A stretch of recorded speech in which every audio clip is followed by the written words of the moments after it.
हम बात कर रहे थे इंपॉर्टेंस ऑफ स्पीशीज डाइवर्सिटी के बारे में। आज का जो हमारा टॉपिक है वो क्या है, रिवेट पॉपर हाइपोथेसिस। और ये बहुत ज़्यादा इंपॉर्टेंट है, तो आप इसको ज़रूर याद कर लें सभी लोग, सारे बच्चे जितने ही हैं, क्योंकि बोर्ड में हो सकता है कि आपसे पूछ लिया जाए।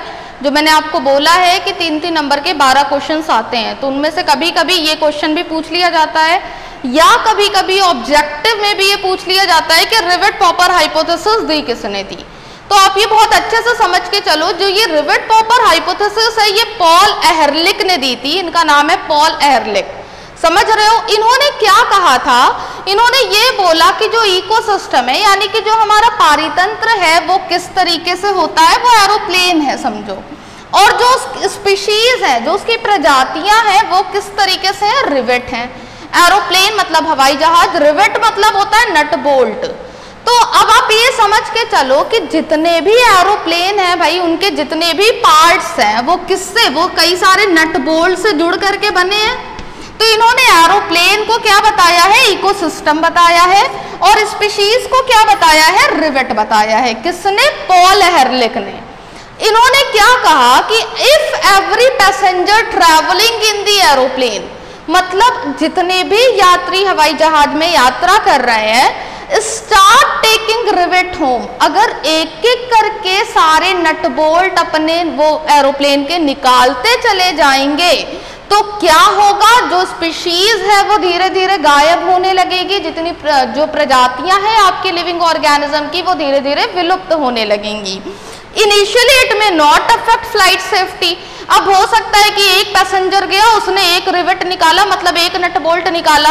अब आप इसको इस तरीके से समझो कि कोई एक इकोसिस्टम है, उसमें से मान लो कि कुछ खरगोश, एक खरगोश मर गया, तो क्या वो पूरे जो आपका इकोसिस्टम है, मतलब अगर आप फॉरेस्ट इकोसिस्टम की बात करो तो उस पर कोई असर पड़ेगा, नहीं पड़ेगा।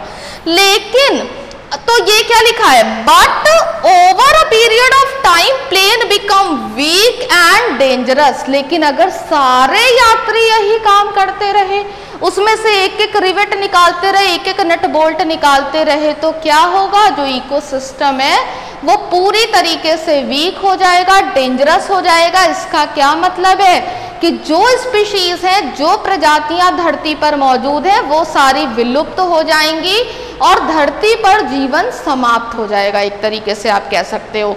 तो ये किसका इंपॉर्टेंस है, स्पीशीज डाइवर्सिटी का इंपॉर्टेंस है, और ये बहुत ज्यादा इंपॉर्टेंट है रिवेट पॉपर हाइपोथेसिस। और किसने दिया, पॉल एहरलिख ने दिया। इनके अकॉर्डिंग क्या होता है, जो इकोसिस्टम है वो एरोप्लेन है, जो स्पीशीज है वो रिवेट है। ये रिवेट यानी नट बोल्ट होता है, ये मैंने आपको बना के दिखाया हुआ है।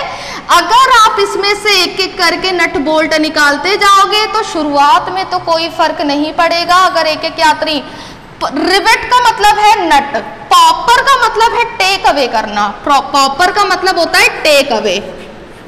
टेक अवे का मतलब क्या होता है कि मतलब ये जो यात्री जा रहे हैं वो एक एक करके रिवेट को पॉप कर रहे हैं, मतलब निकालते चले जा रहे हैं, अपने साथ लेते चले जा रहे हैं। तो इससे क्या होगा, जो इकोसिस्टम है वो पूरी तरीके से डिस्टर्ब हो जाएगा। So this is all about the rivet popper hypothesis. Thank you everyone.